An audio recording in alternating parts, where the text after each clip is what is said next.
name is Mackenzie Morris, and currently I'm a senior industrial consultant for Dragos. And during my first job as a process controls engineer, I came to find that chemical engineering was not the career for me.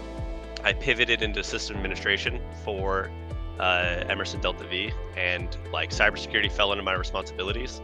And my manager sort of just sent me to SANS Sec West 2018, where I took Sec 401 with Brian Simon. I just fell in love with cybersecurity immediately, and I would immediately started thinking how could I come back and take more? How could I do this the most efficient way? I always would tell people to take courses in person if you can, just because there's such a different experience, sort of being in the same place at the same time, because there's a lot of education that you can take on outside of the classroom.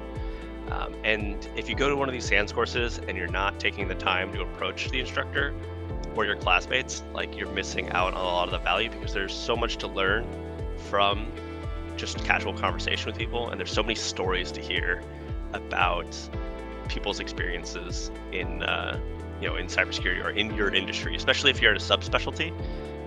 There's just so much to learn from both your classmates and your instructors.